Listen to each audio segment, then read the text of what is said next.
Tell them that. Welcome to the mountain. Coolest mountain in the world. You guys picked a killer day to come. It's hard to wrap your mind around it. How many people have ever been here before? Just a couple? All right, cool. Yeah, I know you're always here. Yeah, I'm always, like, I basically live here. Yeah. Me too. You guys picked, I gotta say, we've had a handful, a single handful of days, maybe 5 of these days this winter.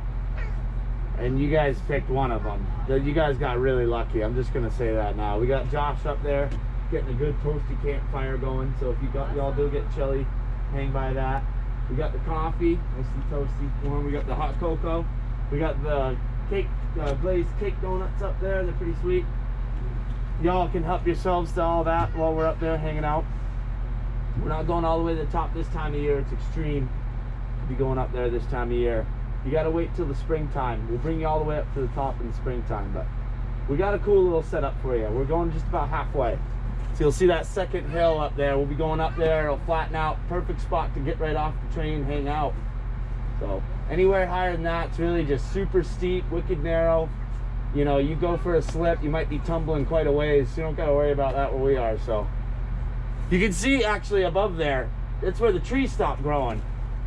Up at, you know, that's the alpine zone, the skyline. It's pretty extreme up there. We're gonna have a half hour up there to hang out. So if you guys have any questions, let me know. My name's Eli, and I'm your brakeman today. So I'll be, well, I don't gotta worry about brakes going uphill. So I'll be up here watching the tracks.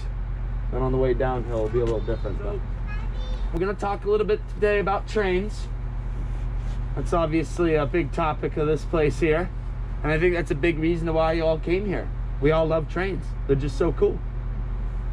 The other thing is mountains. And mountains are awesome. Ever since I was born, I loved mountains. I always looked up at my, you know, hiking them and stuff. We can do some hiking around today. Just don't go too far away from the cabins. Remember, we only have a half hour, but.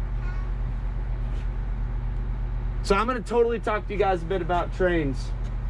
But lately in the winter, and this guy he knows what I'm talking about. I've been wicked into the mountains this winter because of avalanches and stuff, and backcountry skiing and all that. And it's definitely, it's a pretty cool topic. If you want to chat about it at all while we're up there, you know, it's pretty cool.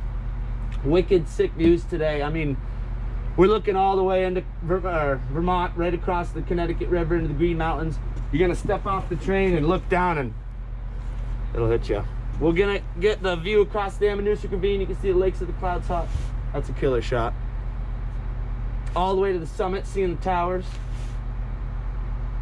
So on a day like today, with how beautiful it is for the views, it's a big mountain day without a doubt, you know, just checking out that. But we can't forget about the history of the trains here, because it's pretty cool. So before we get going, I want you guys to take a look at the first train in the entire world to ever succeed climbing a mountain. That's the one right there. That's the first one in the world.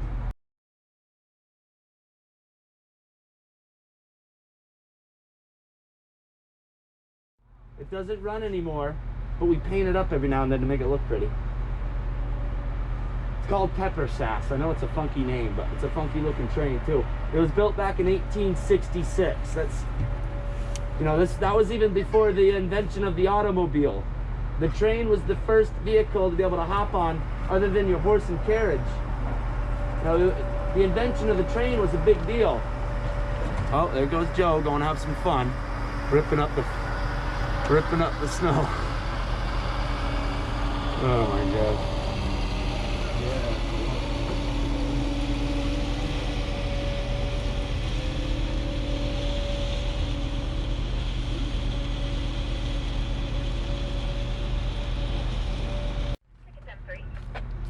M3, go ahead. What's your count? 22-0. 10-5, that's a good count. You're clear to go. 10-5, thank you. All right, everybody, it's that time. You hear the engine getting fired up, ready to rock and roll? Yeah. All right, I'll take it. Steven's gonna give us a smooth burst of acceleration here. Get ready for it. Hold on.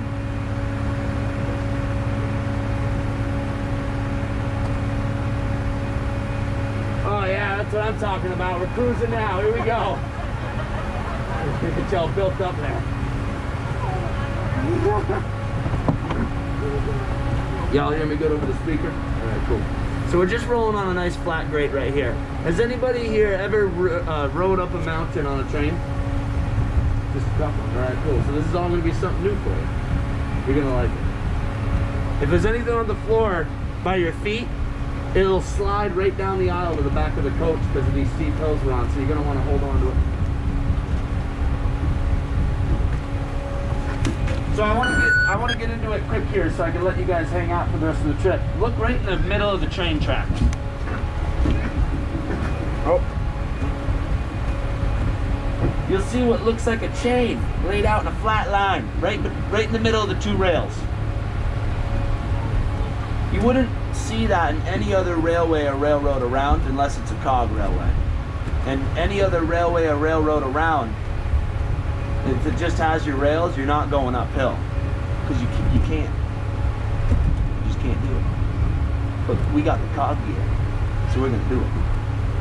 We're going over the river. This is the Ammonoosuc. You guys ready to climb? We're gonna start climbing over the river here. We're gonna just creep our way over the river. It's only a couple little spots of water. You can see there's so much snow over it.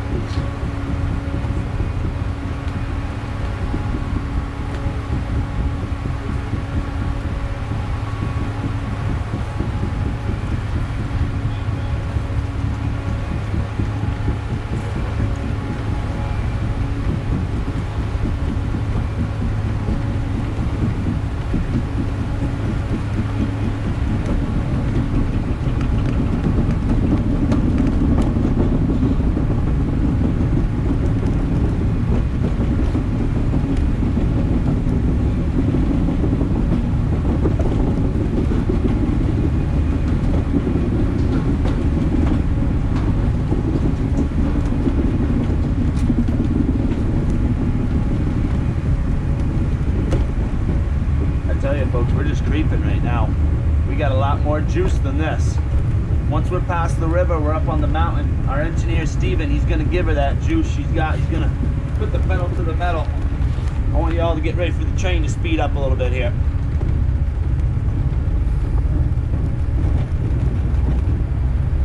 Whew, that's right, we're cooking now, folks. We just reached our maximum speed of 5 miles an hour. Hold on tight. Engineer Steven, he's gonna do just a little toot-toot on the horn in just a bit. Look at the view of the Southern Presidentials to our right, folks. You really killed it to come up today. The gullies.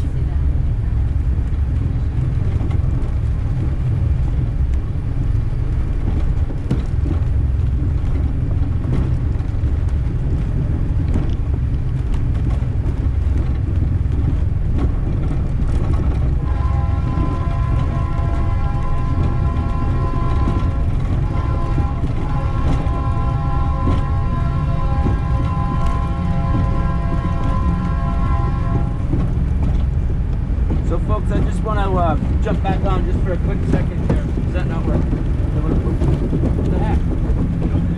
Yeah, jiggle it a little bit. Mic test, mic test, mic.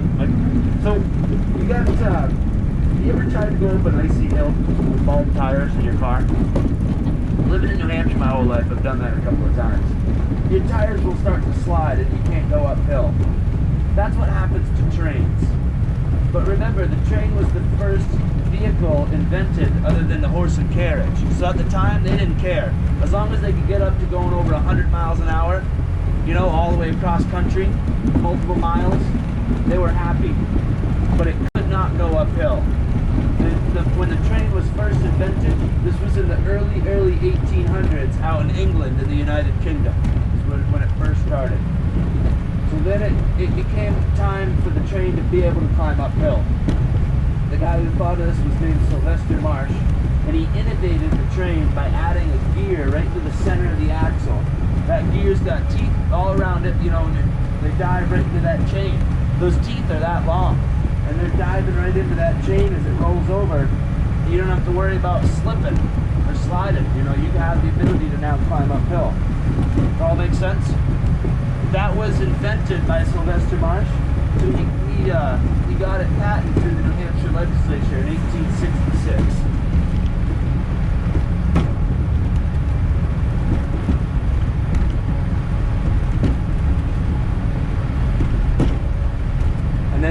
they built pepper sauce, that train we were looking at down there. That was the train that built the railway. I'll tell you guys why they did it. I want to make it brief though, because we're getting close to the steep hill here. So, Cog Railway was invented in 1866. In 1853, they built a hotel up there called the Tip Top House, and people were staying overnight. The only way to get up there was hiking. So that's why the Cog Railway was invented. Quicker, easier, safe way up the mountain. It opened for business in 1869. That means for over 150 years, this railway has been in operation for the same exact reason of what we're here for today, which is riding the train up the mountain and having a wicked awesome time doing it. I'm gonna go ahead and put the mic down and let you guys hang out. If you need anything, just give me a holler or let me know. We got a good steep hill in front of us, and we'll be at the Wombat station soon.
He actually thinks he's doing something by doing that.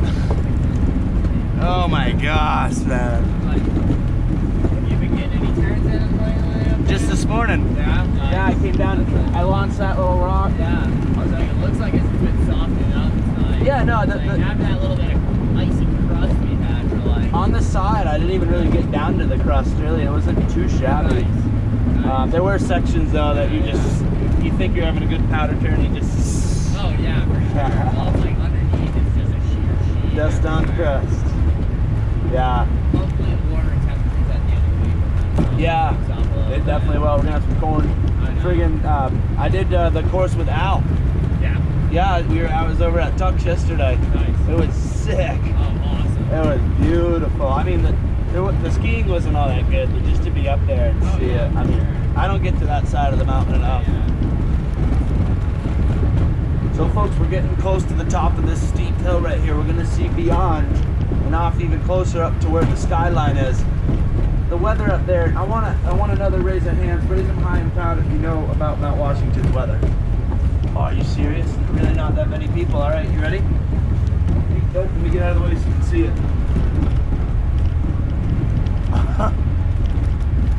You could, I'm just gonna tell you, you can look it up online. Google, we all know Google doesn't lie, so you know it's true. Type in worst weather in the entire world. First thing that pops up, Mount Washington, New Hampshire. It's gonna be hard to believe on a day like today being so bluebird and beautiful, but that's the main reason there's no trees that grow up there. Normally you gotta wait until about 10,000 feet until you get to a tree line. And that's due to elevation, you're just way high in the sky. That's only 5,000 feet. That's like half the height of your normal tree line. It's one of the shortest ones around. And it's just due to the storm fronts that come through every direction, and they don't get trickled up into all, you know, like a bunch of mountains, like in a big mountain range like out west. So they hit Mount Washington at every angle at full force, and it causes some of the fastest winds out there. I'm gonna tell you a real fact. 1934, Mount Washington recorded a wind speed of 231 miles an hour. That broke a record, and to this day holds the record as the fastest wind speed to ever be recorded in a manned weather station.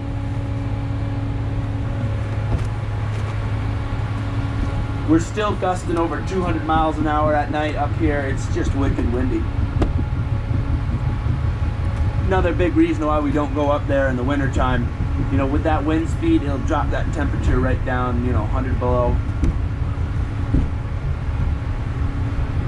And it can even snow up there in the summertime too. I've seen it. So if you ever plan on hiking this mountain, without a doubt, even if it's the middle of July and it's 90 degrees out down at the base, bring a shell, bring some layers, some warm layers, because it can really and truly start snowing up there at any time, any month of the year. We'll get stopped from going up there in the summer sometimes due to wind. It's about 70 miles an hour. It's hurricane force. So that's why we hang out right down here in this little cool spot. We got the Wombat Station right in front of us. We're just about there. Now we're gonna roll right by this tank, and I want you guys to check this tank out as we go by. I get to use this one on the steam train when it's got to stop for water.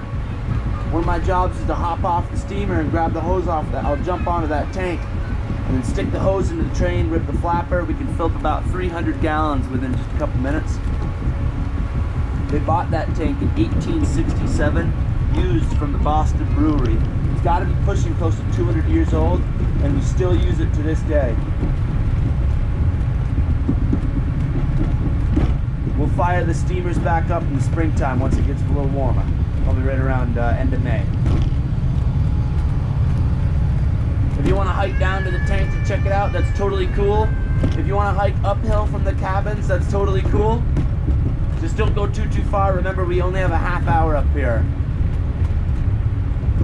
I'm going to let you guys just check out this groomer, because I know it's very interesting as it goes by, and then I'll get your attention after it passes by us.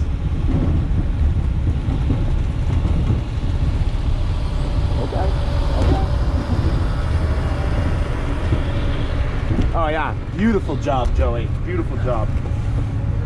So, I gotta have your attention real quick. Gotta make sure to keep track of the time. 12:45 is when we leave. We're gonna board around 12:40. And see in front of us, the tracks are covered in snow. See all the footprints going over them? We gotta make sure you guys don't hike over the tracks. We're gonna get up some signs or some fences up here, but for now, we'll just make sure we just don't go hiking over the tracks. That'd be much appreciated. Thanks, guys.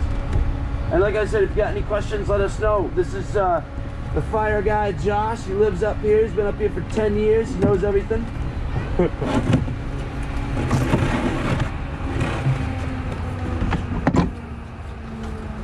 Folks, enjoy this beautiful stay up here. Just keep track of that time and come on out. Have an awesome time. Ow. I would bring him with you just to say